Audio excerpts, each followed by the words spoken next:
Five, four, three, two, one. Hey, hello. Hey. Ooh,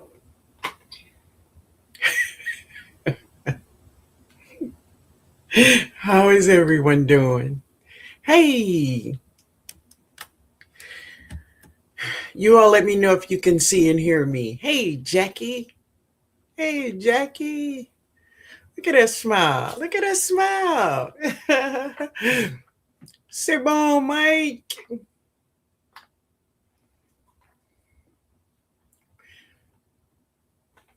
Let me know if you all can see and hear me well. Let me know. Hey, c'est bon, everybody. All right. Hey, hey. Oh, thank you. Thank you, my baby. Thank you, Precious. Precious, you changed the name. I just noticed that. Precious Sunshine. I just noticed that when you did that. Oh, thank you, baby. Thank you, Nikki. Let me know. Save on, family. Ooh. Mm-hmm. Just a little.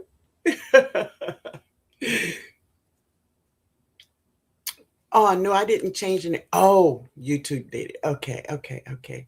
Using our email. I got you. I understand. Yeah. Yeah. You know, YouTube just they just begin to use my handle. That's all. Hey, GT. Hey, Kiki. Hey, Nikki Walker.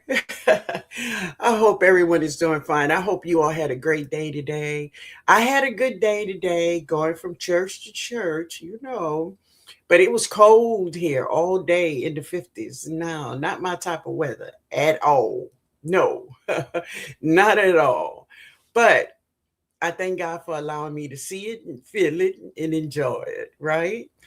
Um, I want to thank everyone that's in the chat. I want to thank you for being here. Everyone that's in the bushes, thank you for being here. And for everyone that will watch the replay, I appreciate you also. I hope and pray you pick up something that can help you in your garden. Okay. All right. Backyard garden flow. Hey. Hey. Hey. My Renaissance grandma. Hey. Hey, Lisa. All right. So, first things first, who will be joining me for Meet This Monday? Wait, what you say, Precious? Wait a minute. Hold on. We flying. It's been cold and super windy here. Yeah, I can't get out of it. I can get out in the garden because the water will just blow away. You can't. I got you. Yeah, we had super rains yesterday. Really hard rains. Well, it didn't bother me that much, but today I had to be in it. So I wasn't happy about the cold. This weather is tripping. A few days short now. It's covering yes, and it's gonna get a little warm, like in the 60s, and then we are going to get cold again, like in the 40s. I'm be inside. I'm be inside. That's where I'm gonna be. If y'all looking for me, that's where I'm gonna be. Hey, Nisi. Hey, how are you? Yep. Hey, Farmer Chess, how are you? How are you? All right, baby. You in for Meatless Monday. Yes, the weather here in Maryland is so unpredictable. And Nikki, I think all of us experiencing that unpredictable weather, like we don't know which way is up, right?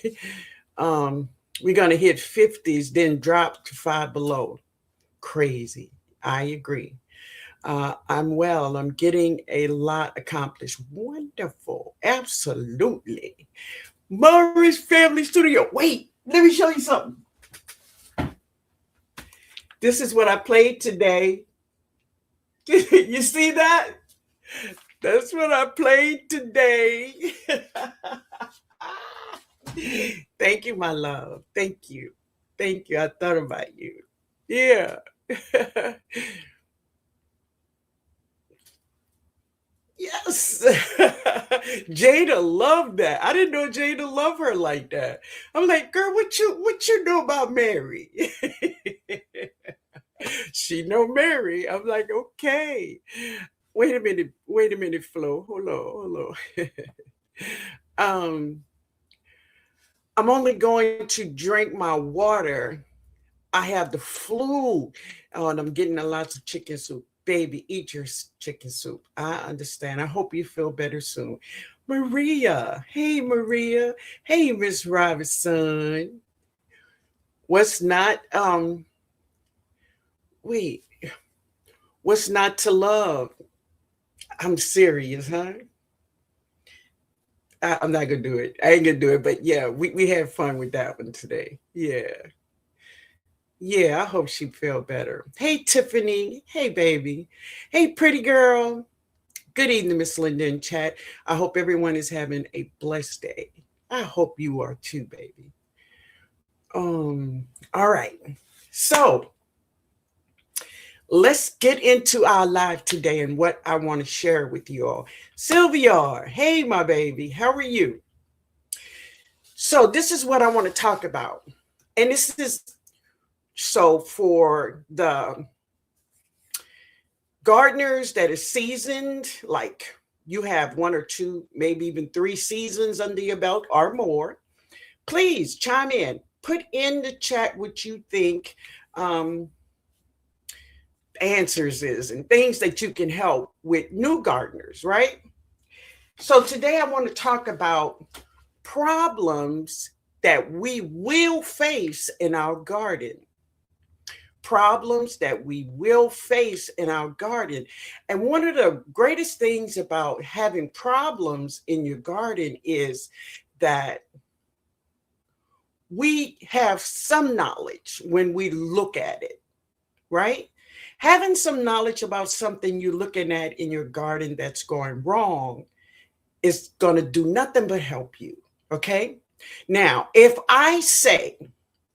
a new gardener's come and say, well, Miss Linda, my lead, now I want new gardeners, any gardener that is here, any gardener that hear my voice.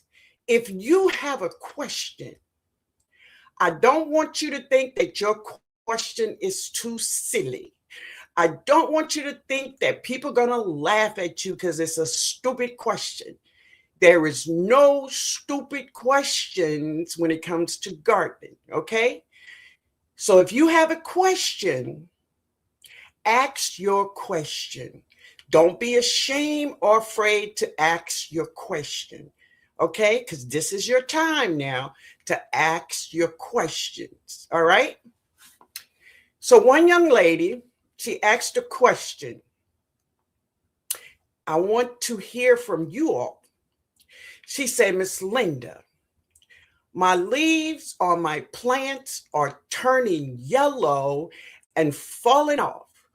What is it that's wrong with my plants? Hey, Miss Gloria.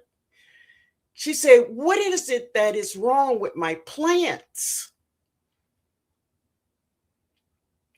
So, to seasoned gardeners, what would be the first thing you will say to this new gardener? Oh, Nikki said, too much water, possibly. I have started a few things to reveal. Okay. So listen, you all put your answer in there, but I'm going to give you what I think. Yellowing leaves could mean so many things. So much. It could mean too much water, not enough water. It could mean not enough nitrogen. Exactly, Nikki. Right. It could mean so many things, right? Lack of nitrogen, right? Yes. Not enough nutrients, Nisi. Yes. Yes. So, this is only my suggestion. Lack of magnesium. And that is great because that's where you see people go out and they get some water and they get Epsom salt, put it in that water, let it dissolve, and pour it in the soil where their plants is. Now, if lack of magnesium is the problem solved. Okay, but when you go out to your plants, I like to do like a process of elimination.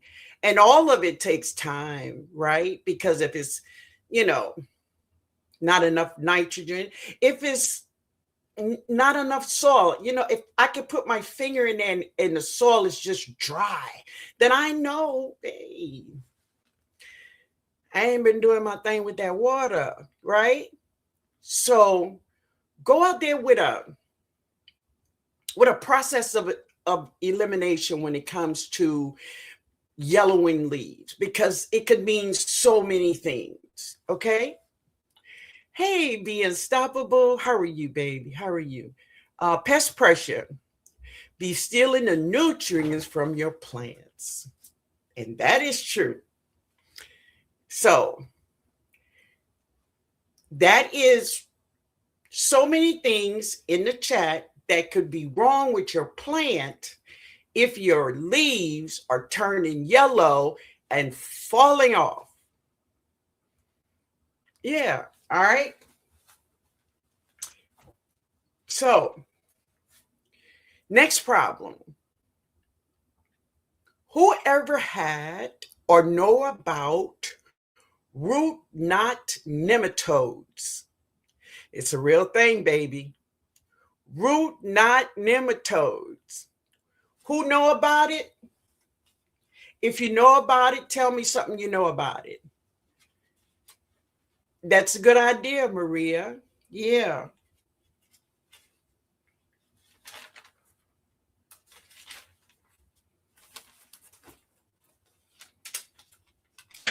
Precious said me. So about 4 years ago, I had root knot nematodes, but I had it in a container. Veggie farming, I think last year, she experienced root knot nematodes. Right? What is it? And I'm going to share it. I'm going to share it. I'm going to tell you exactly what it is. So, I don't want to speak of them bad nematodes will starve your plants. Yeah, definitely.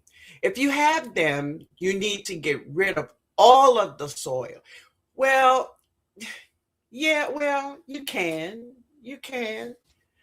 I just found some in my containers. Okay. Hey, baby. Hey, Sheila. All right. So, root knot nematodes are, first of all, they are not a disease. They are not a disease. They are microscopic parasites. They're parasitic worms. That's what they are. And let me just say this here. Anybody can get them, but most of the time you will find them with people that live in the South because they love warm weather. They like that heat and humidity.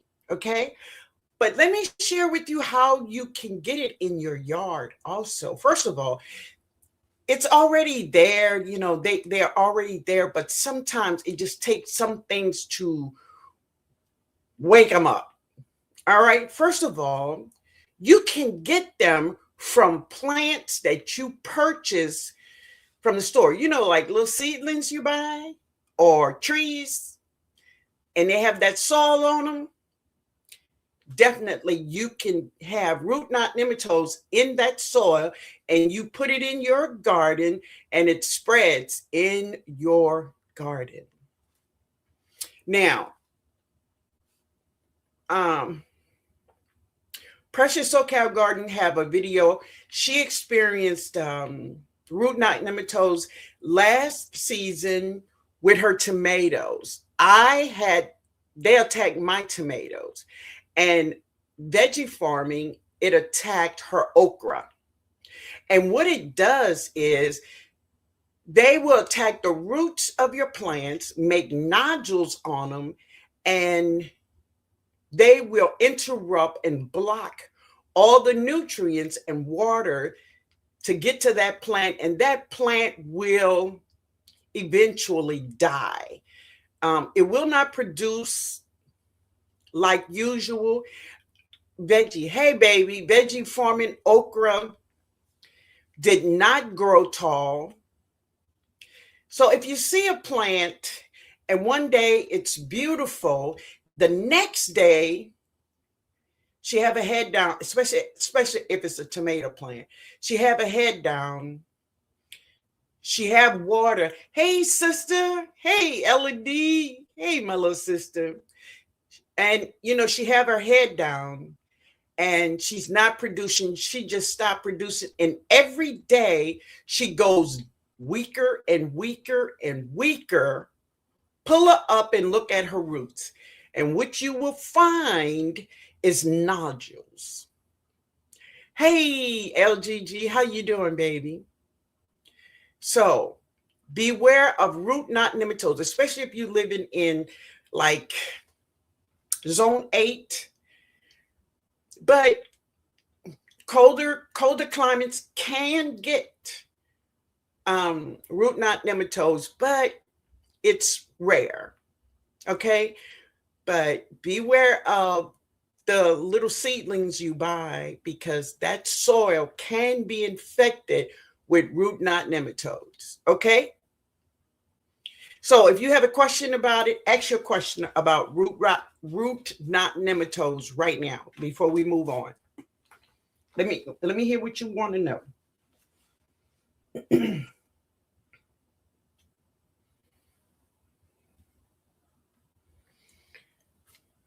So if you don't ask a question about it, that means you good. That's what you're saying to me?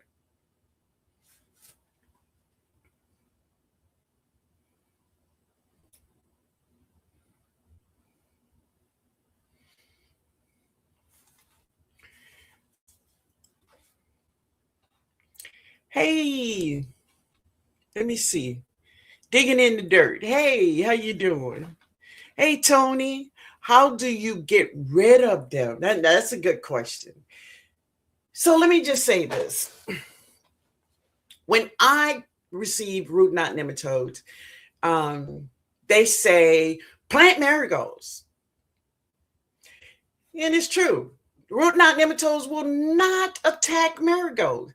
But I'm not trying to grow marigolds. I want to grow some vegetables, right? They say plant brassicas like mustard greens. Root knot nematodes will not attack a mustard green. Will not. Plant a tomato there, and she's going to kill it. So there's some ways to get rid of it. And the only way I know that is, I think it's crab powder or crab grain, and solarize. You have to solarize your soil. That's another way to solarize your soil. Now, if you get it in a raised bed, I would say solarize your soil. But if you get it in a container, just get rid of the container. Get rid of all this. Thank you, baby. Crab meal. If it's in a container, get rid of the container and all the soil that's in it. Get rid of it. Get it off your property. But if it's in a raised bed, then you need to solarize that bed. Okay? Hey, baby. Hey, Analytic. How you doing, honey? So, Precious, Are you solarizing your soil? Let me know. Veggie, are you solarizing your soil?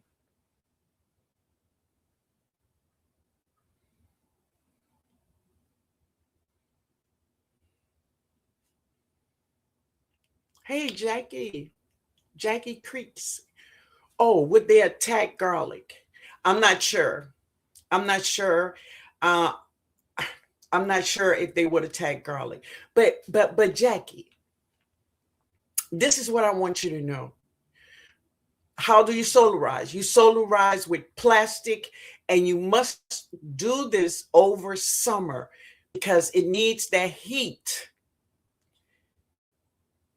It needs the heat.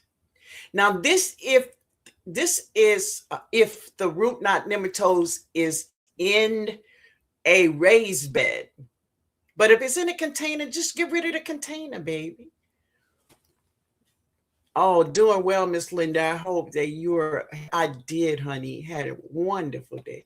Let's see. I will be solarizing this spring, okay, during crab meal. Now, this is Precious. She had it last spring, and this is what she's saying how she's going to get rid of it. She said, I will be solarizing this spring during crab meal and growing mustards and will cut it down and till it into the beds. I'm trying to fight them as much as possible. So let me just say this. Now, this is just what happened to me. Mustard greens is fine. You could grow mustard greens in that bed. But root knot nematodes is a parasitic worm. That's what it is. It will not attack your mustard greens. Now, if you want to just have that bed for vegetables like brassicas, then fine. Then you won't have any problem. But if you put a tomato or pepper or squash or anything else there, they will kill it. Another thing you have to worry about with root knot nematodes is that if you don't solarize them or get rid of them and you water, they can spread, they could travel in the water through your runoff and go to other parts of your garden. Now, many people will think, that the root knot nematodes is gone once they grow mustard greens in the bed and the mustard greens get big and beautiful and, you have no problems. But I'm saying, but please, do you now, do you? I'm saying to you that they will not attack a brassica. Your brassicas will grow beautiful. But that don't mean they are not there. That don't mean they are gone. They are not gone. They are not. Okay? Yeah. Google says, yes, nematodes can attack garlic. Okay. Thank you, baby. Thank you. Veggie says, I'm solarizing my soil right now. I'm keeping the bed empty now to starve them out. Great. Then planting mustards may solarize in the summer. Awesome. Awesome. Hey, J3. Thank you, man. Thank you for the roses. Thank you. It makes the soil sterile. Got to do something, Mike. Unalive it, I guess, with amendments. Okay. All right. Yeah. Yeah. I asked because I think one of the raised beds this year. So if you living in 8, 9, 10, you can easily have root knot nematodes. Look at your vegetables. Do they get as tall as they should? Are they producing like they should? Did they stop producing in the middle of the spring? Those are key signs. And that is why we are having this live. It's like walking out to your garden with some knowledge of what you're looking at when you trying to figure out what's wrong with your plants. Okay. Do you solarize the soil for grubs as well? Precious, could you answer that? Because I never solarized my soil for grubs. No, I didn't. Mm-mm. How long do they survive without any vegetation to eat up? So, root knot nematodes can be there, but they are dormant. They could be there, but they are dormant, right? The heat and humidity, things like that will make them explode. Yeah. Some sandy soils, things like that will make them explode. And that means come alive. Yeah. I used the mustard stems, buried them in the dirt, and planted my tomatoes in the same area. Really? Okay. You can put the soil in trays on grills. Oh, okay, too. Faster than solarizing. Gotcha. Gotcha. Well, I mean, think about it. I mean, if you're talking about a raised bed, man, that's a lot of soil. That's a lot of soil to be putting on a grill. You think? Yeah. Neem oil and pyretic, no, no, ma'am. No, sir. No, not on those. No. I was also thinking about um turning my bed into an asparagus bed since nematodes don't attack. There you go. And see, that's what I would do. Yeah, I would do something that they wouldn't attack, right? Yeah, that's a great idea. Solarizations unalives the nematodes, but everything else too. And yeah, yeah, yeah. Solarization can help with grubs too. There you go. There your answer. Wonderful. Yeah. Hey, hello. Hey, growing in faith. How you doing? Can you solarize soil as a preventive measure? Sure, definitely. Yeah. When you grow mustards, cut down and till them into the soil. It can attack beneficial nematodes to help battle the bad ones. There you go. And I guess my thing is this: when I got nematodes, it was in a container. It's like maybe a 20-gallon container, right? I tried the marigolds, and I did the mustard greens, and I let them grow, and I chopped them up and put them into the soil, right? But when I put another tomato plant there the next season, nematodes were still there. So I got Ben to get that entire container and say goodbye. Say goodbye. Jackie said yes. And that bed had so many roots that took over the bed. Yeah, I did know why. First time that happened. Okay, good, baby, good. Yes, 99.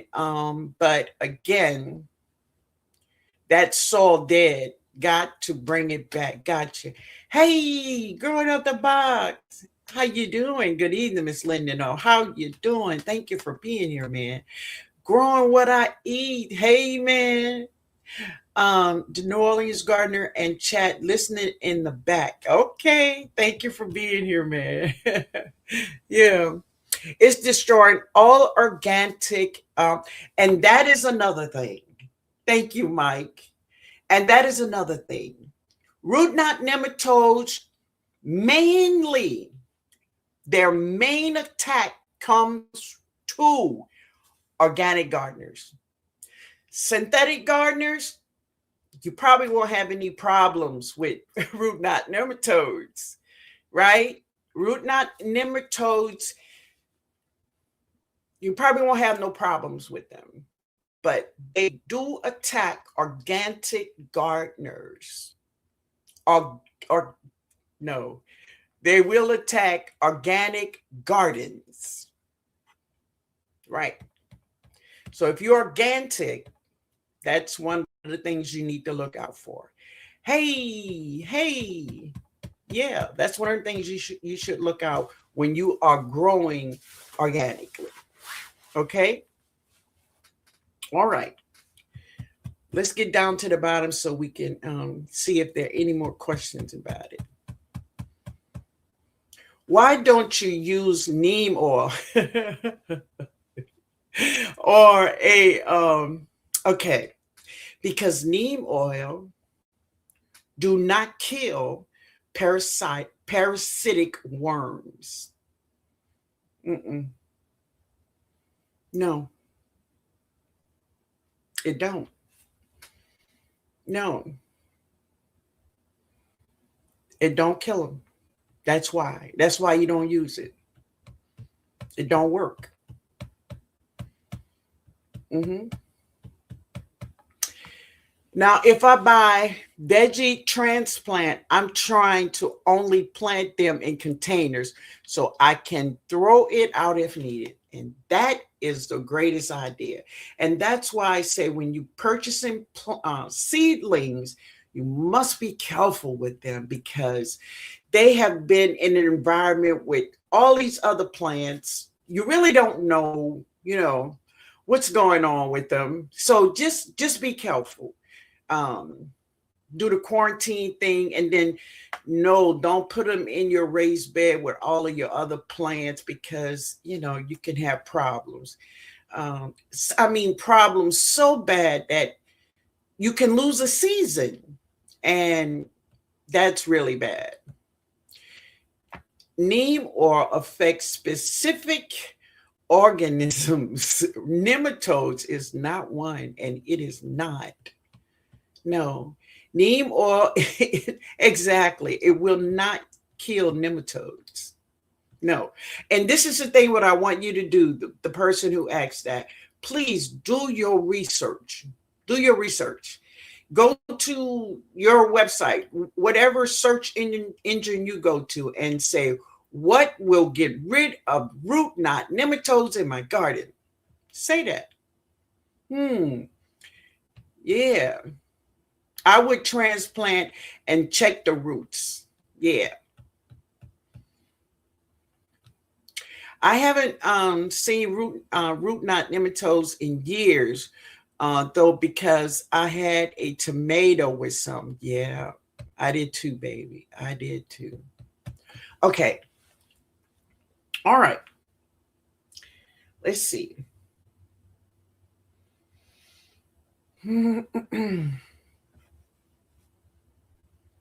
Let's get to the bottom.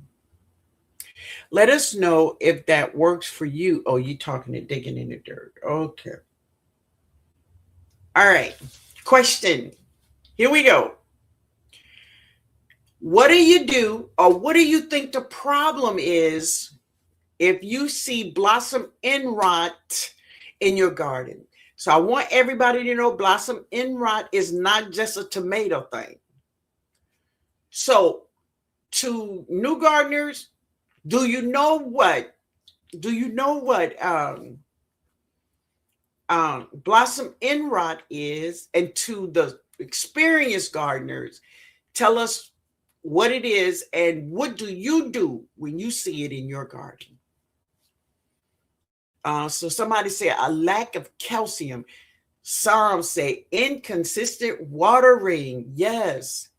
So the plant may need calcium or more water. Right. I use Captain Jack's and I put some black plastic on the area and plant. Okay, that's a good one. Yeah. Too much water. Okay. Well, it's like an inconsistent watering, right? Too much water, low cal. Right. Okay. So, new gardeners, I hope you're picking this up. Too much water. Okay. So, not only is it too much water, it could be not enough water. And it could be you are watering your plants and then letting them dry out, right? And then you go back and water them again and you let them dry out so really bad until they hanging low. And then you go and water them again, inconsistent. Don't let plants dry out too much before watering. Thank you, Tony. That's right. That's right. Have a schedule.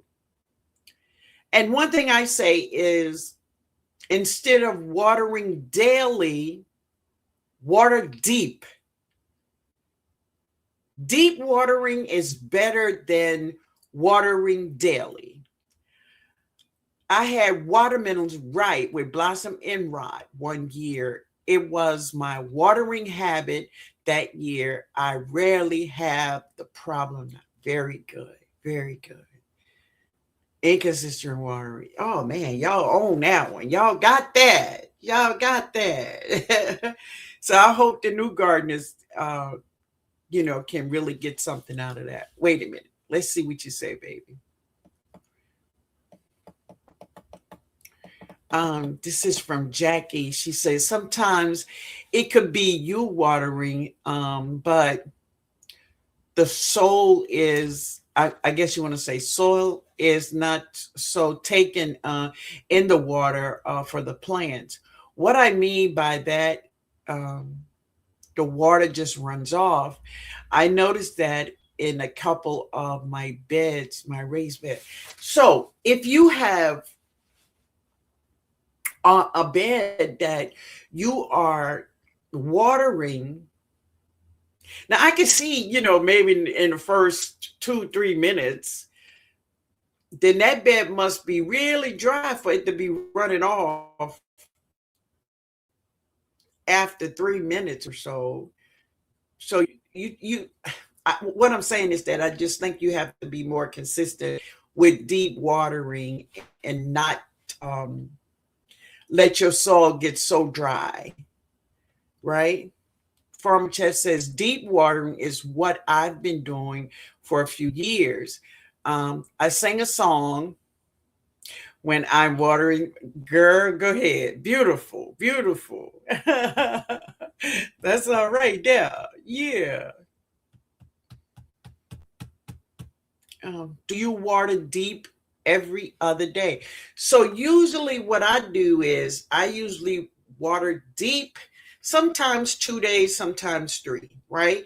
Now, on the second day, I go out there and I just put my finger in there and I feel. And if it's moist, then it's fine.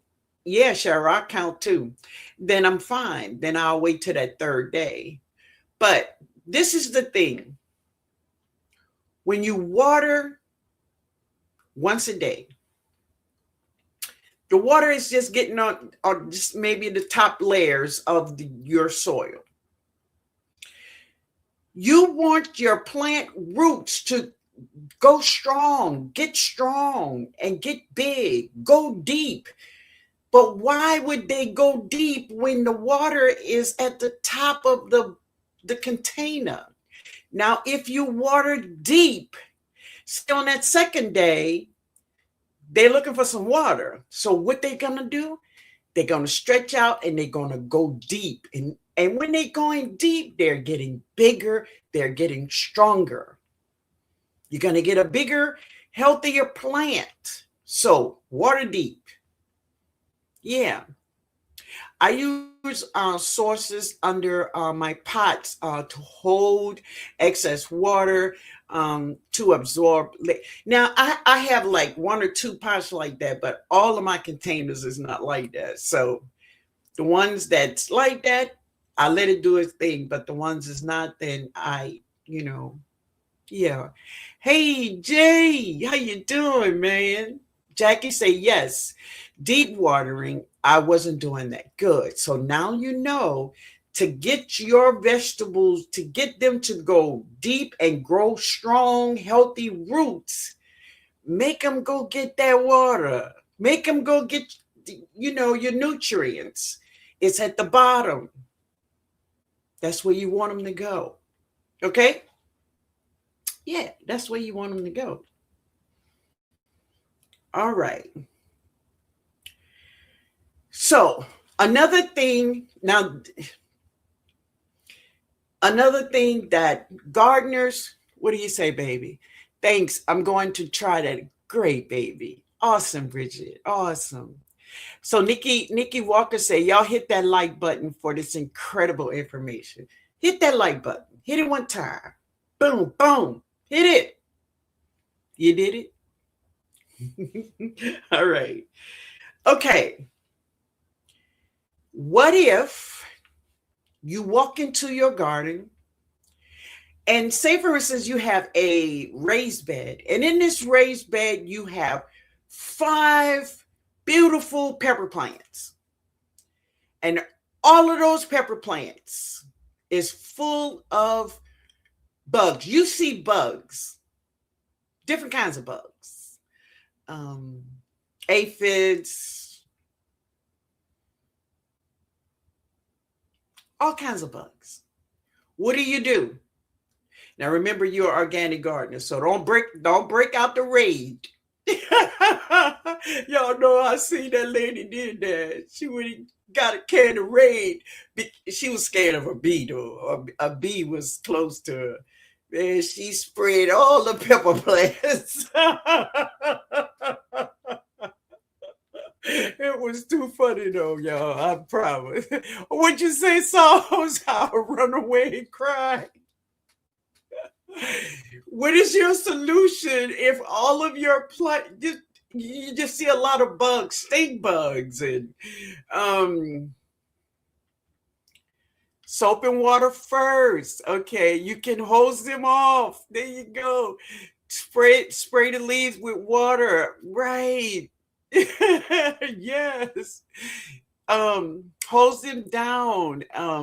Then come with some soapy water, mint type of spray. Okay. So, of course, we know the first thing we do is spray them down with water. So it depends on, seriously, what kind of bugs that we are working with, right? Aphids, it's a normal thing. You spray them down, right? So, question: you have a okra plant. Let's say it's an okra plant, and she's tall. And on this tall okra plant, you see a trail of ants going all the way to the top. What's going on, y'all?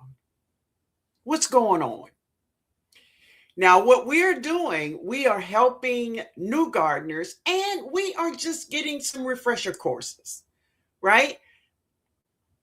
If bad, okay, orange or I saw that, man.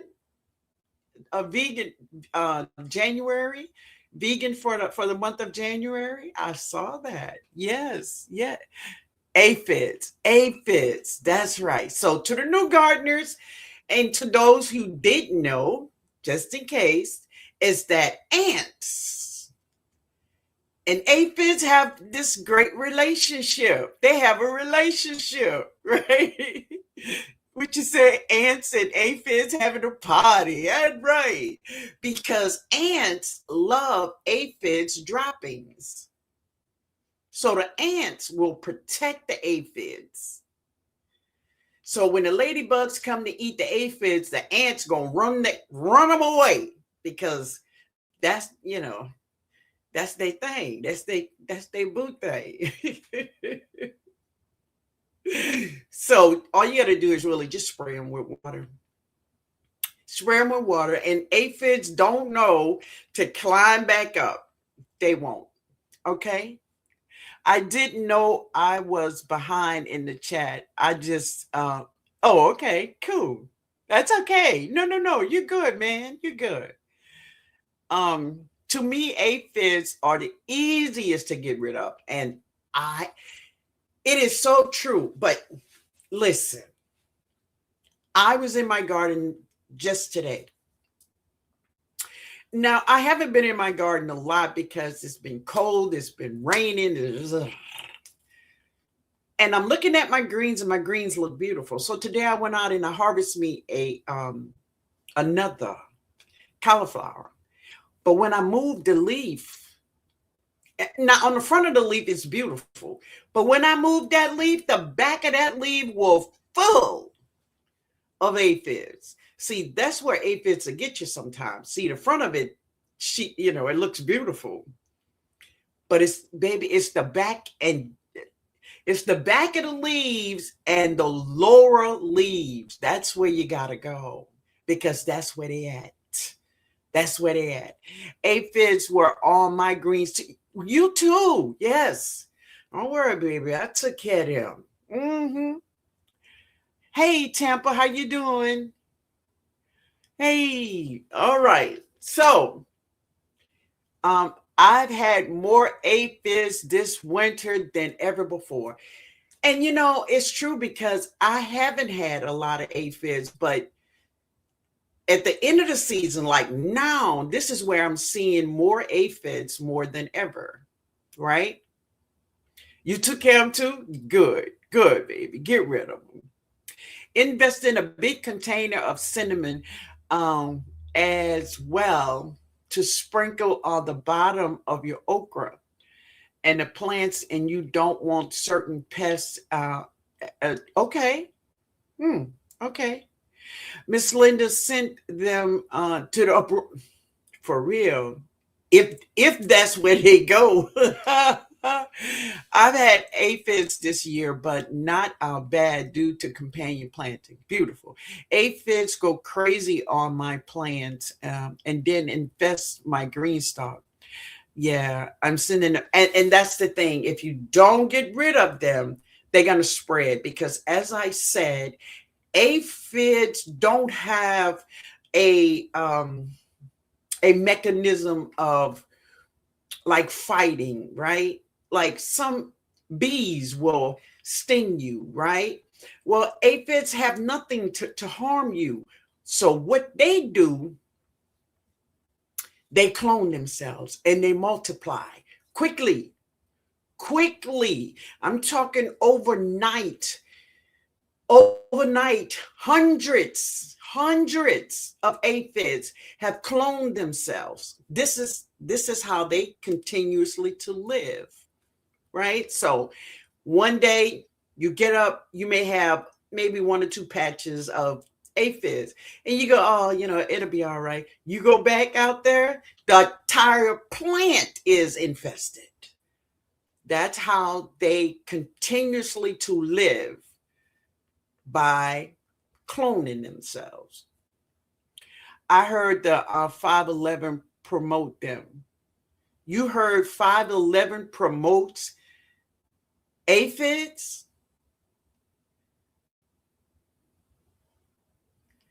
I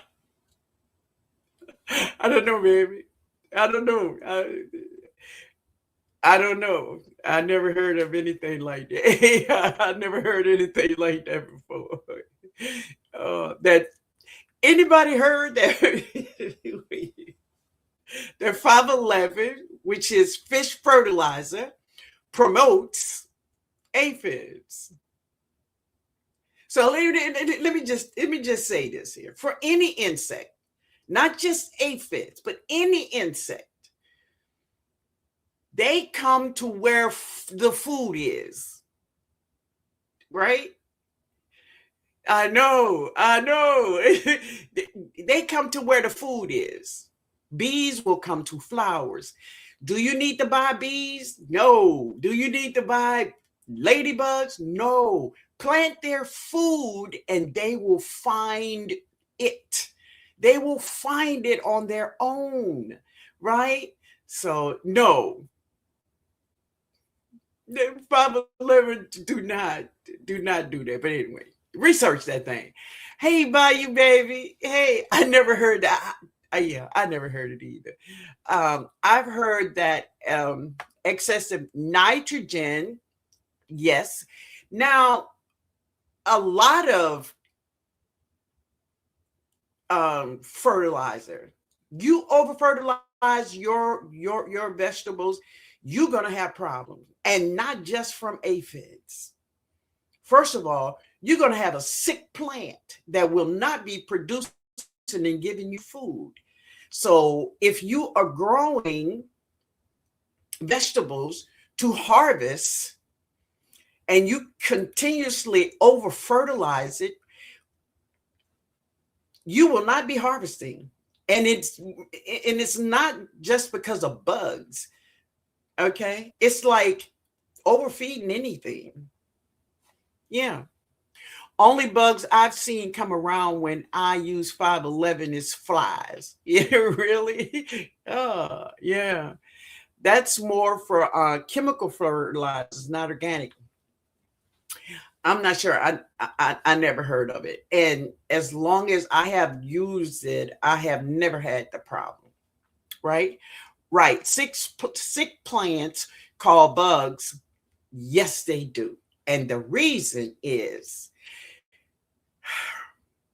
leaves left on a plant that's turned yellow and brown, and the leaves just hanging on, and those leaves let out pheromones. Those pheromones are smelled by the insects. And these insects are the bad insects that eat plant matter. And they coming. Oh, they coming, baby. They are coming. Yeah. So when you see leaves on your plants that's dying and brown and yellow, take them off, because the cleanup crew will be there. So when you start seeing a lot of pill bugs, that's another one. They come to eat. They come to eat. Everything is there for food. Just like we are there for food, they are there for the food. Okay. Yeah. 511 and super juice will bring lots of flies. Yeah. But it don't last long in my garden. I don't know about anybody else. The smell doesn't last long. When I go around and I fertilize my entire garden, less than an hour, I don't smell it at all. Maybe I'm just accustomed to the smell. I don't know, but I don't smell it after that. I'm good. Hmm. I don't want flies on my food. Hey, are you growing outside? The NPK in 511 really low, very low. Hmm. How do you get rid of pill bugs? So, this is the thing. First of all, you should know the conditions that pill bugs love. So, a pill bug is a part of the cleanup crew when something is dead. Like if a dead animal is in the Africa, you see buzzards flying around. They're part of the cleanup crew, right? So pill bugs love warm, moist areas. They like to be under things like leaves that's laying on the soil, like laying on your bed, like a leaf is just hanging on to your plant, but it's laying on the bed. Raise it up. That's where you find pill bugs, in moist, wet, cool places. That's where you're going to find pill bugs. And what they doing? They're eating. They're eating your food. That's what they're doing. So to get rid of them, you must stay on your plants. You must, that daily walkthrough where you checking on your plants and you see leaves that's turning yellow, take it off, baby. Get you a little bucket and walk around and put all them dead leaves in a bucket, right? But that's where you'll find pill bugs. Are pill bugs the same as roly polies? They are exactly what they are. They are roly polies. Yeah. Yeah. Hey, Jess. She said, good evening, Miss Linden Garden family. I'm late today, but I hit that like button. Thank you, sweetheart. I appreciate it. Once I put everything away and wash down my containers, the smell is gone. It really is. And the thing about it is this to everybody. Let me just say this about, and this is just the super juice, okay? The first thing I want to say to you about super juice, the way I do it, because everybody got their own way, is when you are making super juice or you have it, you put in things from your garden, right? Plants, leaves, grass, whatever. Put a top on that container. Put a top on your container, baby. Right? Once a day, I go and stir it up, but I keep a top on it, because if you don't keep a top on it, flies will hash their little things in there. So you don't want that. So you want to keep a lid on it. That's it. Yeah. All right. Any other question? Hey, Althea. Hey, my baby. She said, hello. Happy blessed Sunday, Miss Linda and chat family. Yes, take yellow leaves off. Yeah, baby. I measure the strength of my super juice by the smell. Okay. The worse the smell, the strong. Exactly. And then what I do is, if it's really strong, I just dilute it with some water, whether it's rainwater or my water from my hose. I dilute it. C'est bon, family.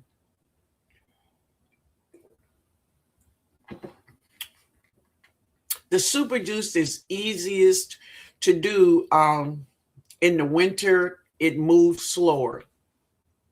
Well, the thing about it is, and the reason why I have it, because I grow all year round, so I need it, and it does great. It does the same for me as it does in the summer. It does good, so I'm good with it. Yeah. I have a problem keeping rosemary and lavender alive. What am I doing wrong? Okay. So let me just tell you about rosemary. I don't know about lavender. I haven't grown lavender in years, but let me tell you about rosemary. If you have a rosemary plant, if she's in a container or in the ground, the best thing I can tell you to do is leave her alone. The girl is antisocial. So I would say to you is to go over to her and give her some water maybe once a week. And other than that, leave her alone. Because if you keep messing with a rosemary and you always giving her water, you want to baby plants and all that stuff. Rosemary is not the girl. She's not the girl for that. No. Give her water once a week and leave her alone. Baby, walk by her. Walk by. That's so. Anybody else have any tips for her about rosemary? Please share it with her. But I know how my rosemary act. Okay, tag say ignore. Ignore them. Wait a minute. Probably watering too much. Please leave her alone. She don't like all that water. And that's the thing. Everybody want to give rosemary water every day. She is not that type of plant. She just don't have it. Ah, uh, what you say? Sylvia said, leave her alone. I don't do anything to them. I don't water either feed them. Now I do give her water maybe once a week. Other than that, I leave her alone. I leave her alone. Okay, Nisi say, okay, I'm learning. Okay, that all the leaves are gone. All the leaves are gone. But I guess that's why she comes back. Okay. So if all your leaves are gone, first of all, baby, tell me this here. Where right now, where is your rosemary? And tell me what zone you live in. Let me know. Barb Brownlee said, I have to remove all my leaves in early spring after the rains from my raised beds. If I do not, the pill bugs will eat everything in my raised bed on my wooded property. Oh, yeah. Yeah. Um, Thanks everyone for your suggestions. Great, great. Yeah, yeah. Rosemary is that type of chick, right? Antisocial. What you say? My Renaissance grandma said Rosemary is antisocial. Yeah. Don't harvest during the winter. Great. Um, I let the father water my lavender and rosemary unless it is a couple of weeks. Then I give her a little water. There you go. Uh, you don't even have to fertilize her. Yes, that much. No, you do not. I put rosemary corner garden walk away. Yeah. Now Precious have huge rosemary plants in the ground by her house. Now she lives in Zone 9, California. Her rosemary plants is amazing. And she don't feed them and all that stuff. She don't give them nothing. And they are amazing. Now I'm successful growing it. Yeah, Mike. You may have to remove the rosemary from your beds and put them in containers so you can't ignore. Yes, I would not put her in a raised bed. That's just me. I would have her in a separate container by herself. Right. That's what I would do. That rosemary being saying, don't come over here with all that water. Exactly. Hey, that's my art. Thanks for that advice on rosemary because I killed two already. Okay. All right. TNOG telling me walk away from rosemary was the key to my success. Oh, that was great, man. I'm so happy. I'm so happy. So Nisi say I'm in zone 8A. We were having a freeze and I bought it. You brought it inside to put it in the greenhouse, okay, under the light, and all the leaves fell off. Yeah. Yeah. Whoo, oh boy. I am in zone 4B and rosemary start out great, but I never am able to keep it over winter. So Mike, um, tell her what you did. There we go. Rosemary like a sister. Say Rosemary's like a sister and don't get her hair wet. Wait a minute. Don't get her hair wet. She will fight you.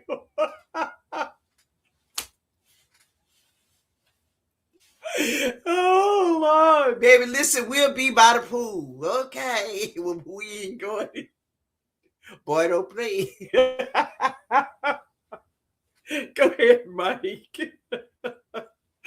Oh wow. Not only use water for a rose. Wait a minute, y'all. That was too funny. Let me get it out my system. Okay. Okay. My grandmother has a rosemary plant that looks like a big old bush. It's spread like crazy. Awesome. I bet you your grandmama don't mess with that bush. I bet she don't be going out there giving her no water and all that stuff. No, because she don't play that. Rosemary, I would be like to what you say? I would like to try rosemary in the ground. And that's where I think she will do her best in the ground, especially for us, veggie. Veggie is in 8. I'm in 9. I think those areas would be great in the ground. But if you're in a colder zone, put it in a container, not in a raised bed. Put her by herself in a nice container and just leave her alone. Just leave her alone. You're going to have some great rosemary. But this is another thing I want to share with you. All right. So if you are growing plants like rosemary, what else? Your herbs, all your herbs, whether you're growing medicinal herbs or culinary herbs. When you go out there and you see these herbs are really nice and big, go out there, get them scissors, harvest.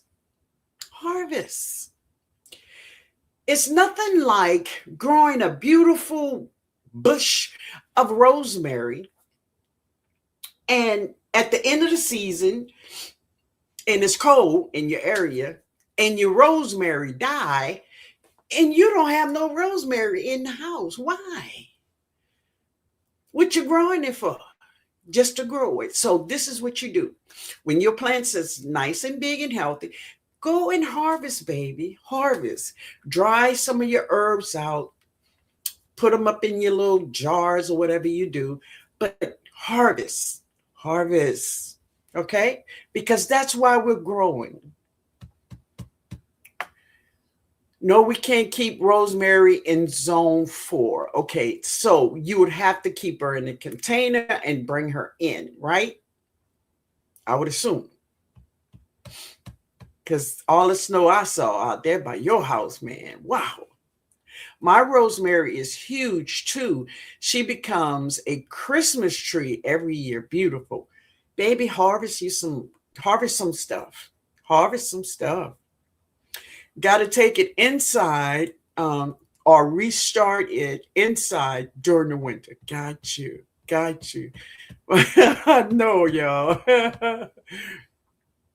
Thank you, Tino. Oh, yeah. Beautiful, baby. Chaos. I just had to be a rosemary heaven. I'm telling you. She don't even know what to do with all of it. Like the famous song "Walk On By." Yeah. I tried to grow rosemary for years. Last year was my first successful year from seed to harvest. Beautiful.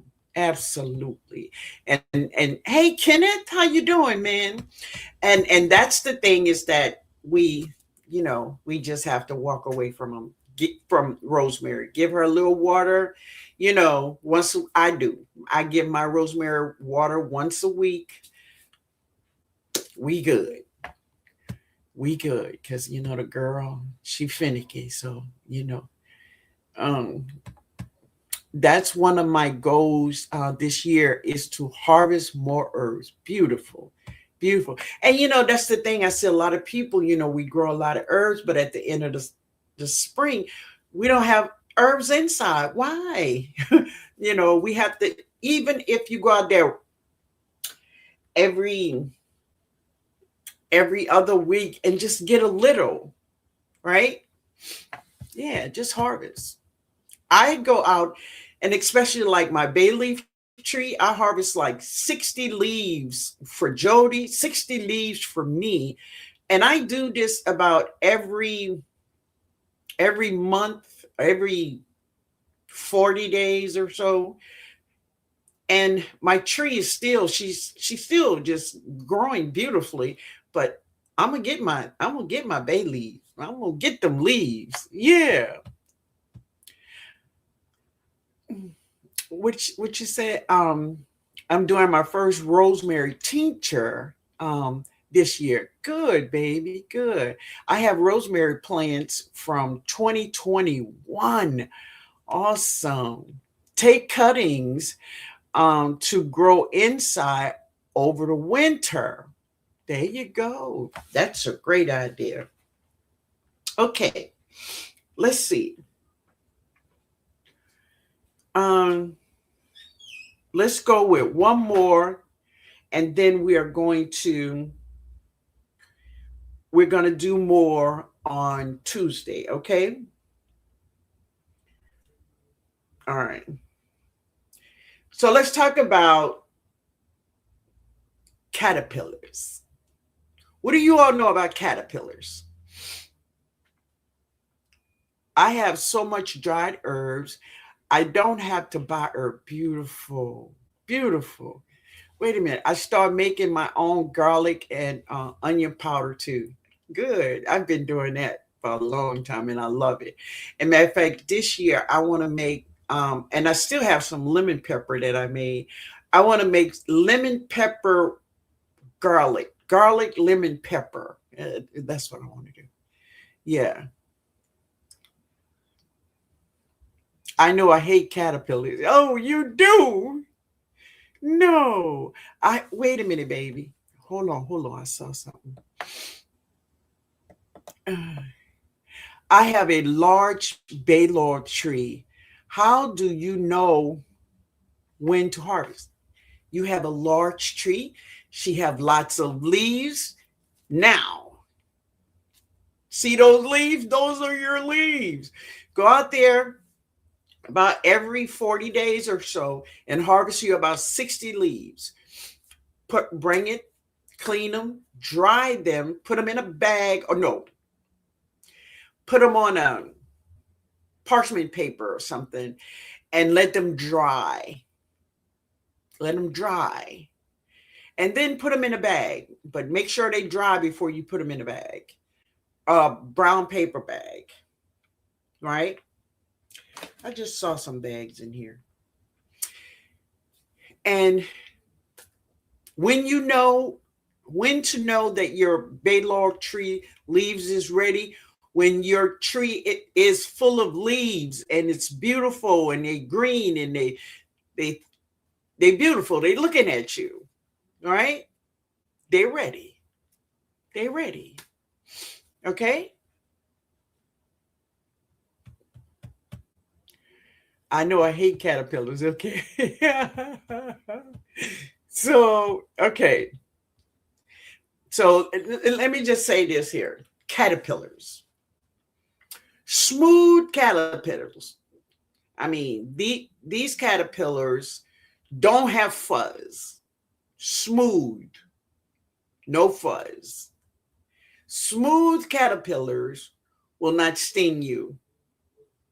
Mm-mm. Caterpillars with fuzz, they will sting you. Many times in our garden, when we see caterpillars, they are butterflies. Now, what kind of butterflies they are, I don't know. But you're gonna find, like, I have found caterpillars on my smooth butterflies on my pear tree. Now that was a fuzzy one. She gone. But usually caterpillars, they are butterflies. So this is the thing. You like butterflies? You got to deal with the caterpillars. Right? So there's caterpillars that we will find on our carrots. You will find caterpillars on our celery, parsley, cilantro. Those are butterflies. They're butterflies. Now, what I do, because I like butterflies. I want them. So what I do is I grow like um, two or three plants. And if I see caterpillars, especially like on my celery, I let one of the plants be for the caterpillars. I let them stay on one plant. I'll take them off like two plants and put them on just one plant, just so they can live on and turn into that butterfly. So if you want butterflies in your yard, if you're growing the food, the caterpillars are going to show up. But if you don't want them, go ahead and kill them. I'm just saying. They coming. Garlic, lemon, pepper sound. Yes, that's oh man, that sounds good. I know, huh? Yeah.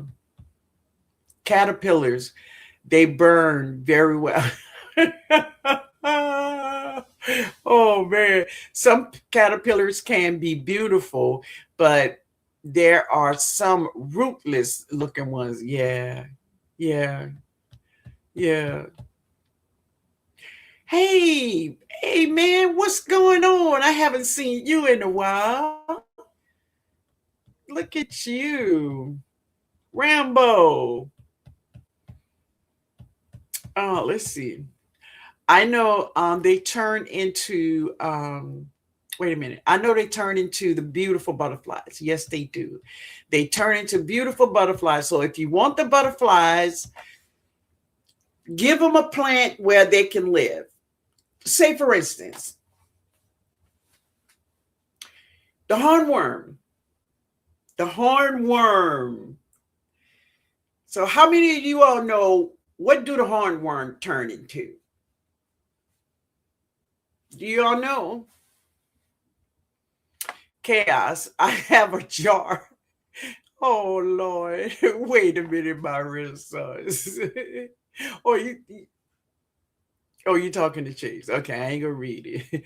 Thank you, Harvesting Baylor. You are so welcome. Go out there, baby, and harvest your leaves. Harvest them leaves. Yes. Um let's see. I found on my dill plant. Yes, they will be on dill too. I grow extra dill for the caterpillars. Yeah. Anything with frond type leaves, okay, they love. Yes. Caterpillars come for my parsley. I let them have it. So, and like I say, I have some in areas for the caterpillars. If they come, because see now, I'll grow some cilantro just for them because I don't eat cilantro. But my parsley, no, you can't go on there. I will move them. I will move them from my parsley to the cilantro, and they can eat all the cilantro they want to, right? I have them on my citrus. Oh, that's the bird poop caterpillar. And she turns into the giant swallowtail butterfly. She is beautiful. And J3 had a tree full of them, and he unalived them, man. But anyway. So I grew a lemon tree from seed. Oh, that's nice. I sacrificed my parsley plant for the butterfly. Oh, I'm a part of nature. I work with it. I don't fight it. Amen, baby. Amen. I love it. Yeah. So the hornworm, at first it turned into this beautiful, well, and even like a tobacco, um, um, the hummingbird moth. That's what it's called. The the hornworm turns into the hummingbird moth. Now, I don't know if you ever seen one before, but it is so beautiful. One year my grandson and I was looking at my moringa tree. It was full of flowers, and there was about 4 hummingbird moths in the tree, just feeding on the flowers, which is amazing. They look like hummingbirds, but they are moths. I think they are beautiful. I love them. The hornworm is the only one not going to make a butterfly stage. Exactly, baby. Yeah, I understand. I do. I don't know. I'm not sure I've ever seen that cycle. Okay. Now you know, honey. Now you know. I don't know what that hornworm turns into. I unalive it before. Oh no. Yeah. Hornworms turn into chicken food. J3. No. The hummingbird moth. Oh man. Oh man. Y'all just y'all take them out. Their critters gonna take a revenge on them. I know. Yeah, but the hummingbird moth is beautiful. It really is. And seriously, they look like a hummingbird. They move like a hummingbird, right? Like that helicopter effect where they could just stand still and hover. I think it's cool to watch. I really do. Yeah. All right. So on Tuesday, we will continue talking about things that we may find in our garden this spring. And we just want to have some knowledge on how we can fix it, or even just what it is, right? Oh, you take them out to, I send hornworms to hornworm heaven. Yeah. Oh, wow. Yeah. I don't know. I don't kill a lot of things. I think one of the most things I take out is aphids, bugs just trying to eat my food. I don't want that. You never seen a hummingbird moth? Okay. They're beautiful. Yeah. Yeah, they are beautiful. I love them. I love them, yeah. Okay. So before I go, I want to ask one more question. If I didn't ask you to come to the garden, you got to go. I understand. Okay. So, wow, man. Wow. Let's see. I was going to ask that question, but no, no, no, no, no, no, no. How many of you all do hand pollinate your fruits? Your vegetables like um, squash, tomatoes, peppers. Have any one of you all hand pollinated your peppers? Really? I'm with you. Oh, yeah. If he didn't ask you to the garden, please, man. Oh, wow.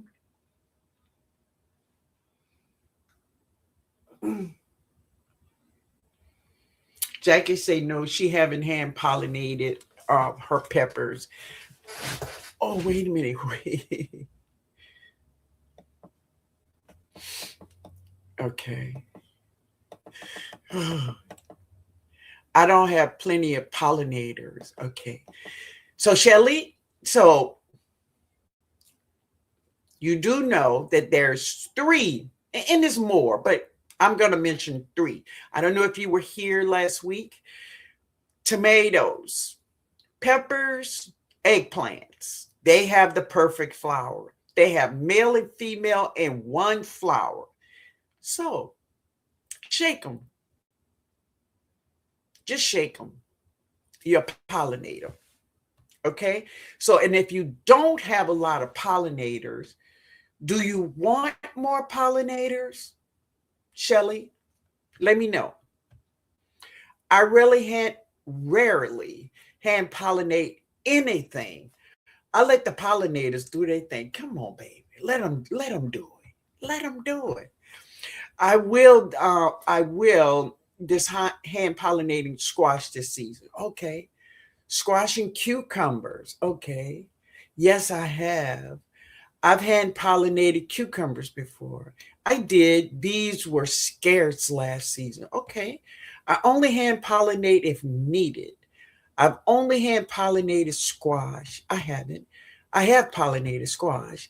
I tried once with my Meyer lemon tree, and the flowers dropped off. And the reason is because the lemon tree flowers are perfect flowers. They pollinate themselves, and it, it definitely, if you're talking about a Meyer lemon, they pollinate themselves. Just shake them. Just shake them. Citrus, just shake them. Okay, baby? Um, I always hand pollinate squash flowers if I see a male and a female at the same time.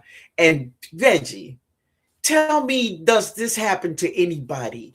In the beginning, in the beginning, all you get is all these males and no female. Come on. I'm like, God, I'm dying to get a female because, like, I have about 10 males, but not one female. And then when I get that one female, I almost kill her with, with all those male plants, right? With all the male flowers. I do. I hand pollinate my melons. Okay. Bring in the basil. Okay. Oh, you talking to Veggie? Hey, David, how you doing, man? Good to see you. Thank you for being here. Shelly say, you misread what I wrote. Okay, I have plenty of pollinators. I don't hand pollinate. I got you. I got you. Sorry about that. Not outside, but I have pollinated inside with hydroponics. There you go. I understand. What's up, everybody? Oh, okay. You talking to everybody. Okay, okay, David. Mm-hmm.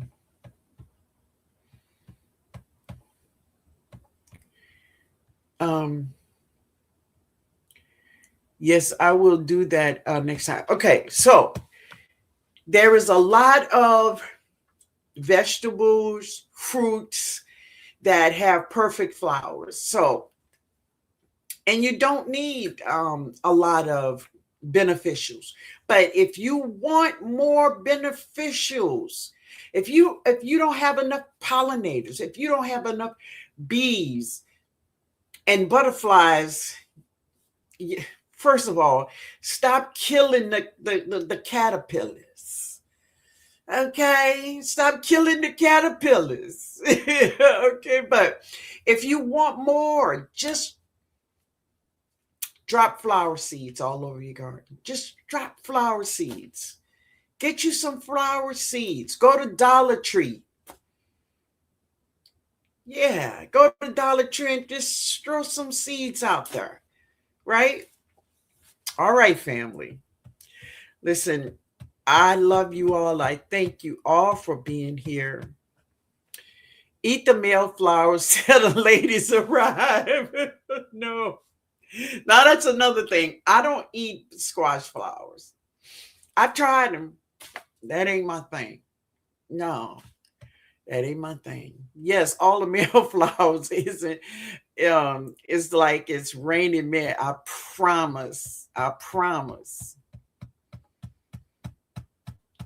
Um, have trouble growing flowers from seed, but keep trying because they're attractive. Okay, so go to the Dollar Tree and just get those boxes. They got the boxes of mixed flowers, and just go and shake them out on the ground and just throw soil on them. Don't be particularly about them. and you want to just throw them out, baby. Just throw them out. That wild seeds and all that stuff, just throw them out. You're gonna be you're gonna be surprised. Okay. All right. I throw flower seeds everywhere. That's the way you do it. Take out the ones I don't want, specific areas. There you go. Just clean you out an area and just throw the seeds out and throw some soil behind it. I promise you they're gonna grow. They're gonna grow, baby. Awesome live as usual. Thanks, Miss Linda. Thank you, Nikki Walker. I appreciate you. Hey, Shirley, how are you?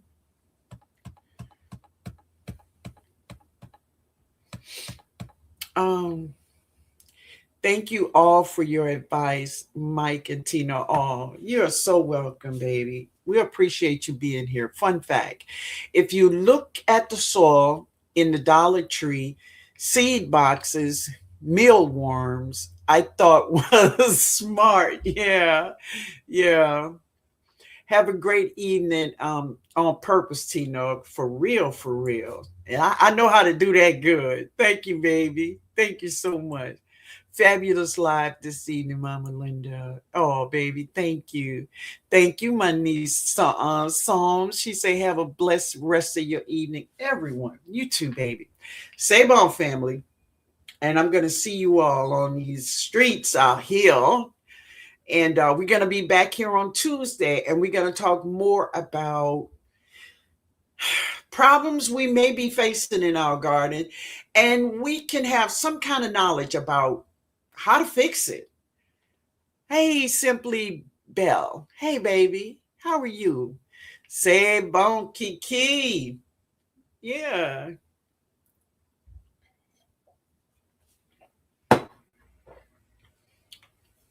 You all have a good evening. I love you all. Thank you, my veggie baby. Never goodbye, but see you later. Y'all be blessed. You too, man. Thank you for being here. You know I appreciate it. Wait, let me see what veggie say. Enjoy the live. Have a wonderful week. You too, baby. You too. I'm gonna see y'all on Tuesday. Thank you, OCD's chick. Have a wonderful evening and week ahead, everyone. All right. Good night, everyone. I love you, Miss Linda. Oh, baby, I love you too. I love you too. Dave, hey. Um, be unstoppable. Yeah. Miss Red, thank you, baby. I appreciate you so much. So next week, I guess it's next week. I'll get my braids back, y'all. I need them back. Yeah, I want them back. But thank you. That's my art. She said, y'all hit that like button. Hit the like button one time before y'all step out.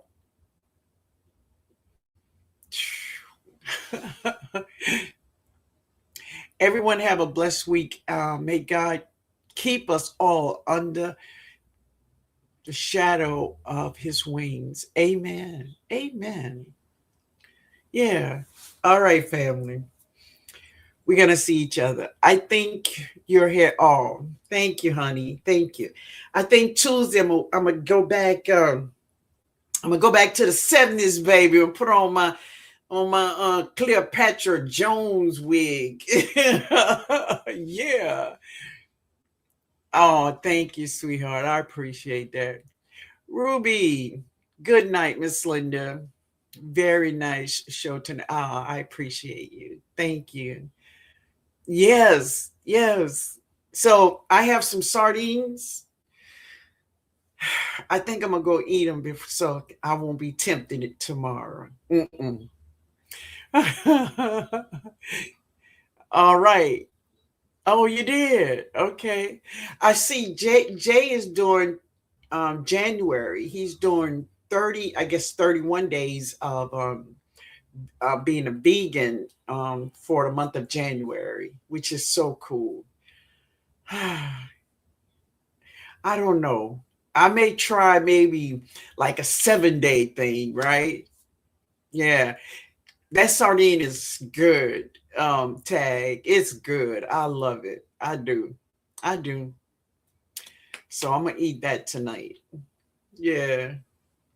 Tomorrow I'm doing salad and veggie soup. Gotcha. Gotcha. Yeah. All right, family. I love you all. I'm out of here. Later. I'm fasting for the month of January as well. Really? See? Okay, baby. Okay. Good night, family.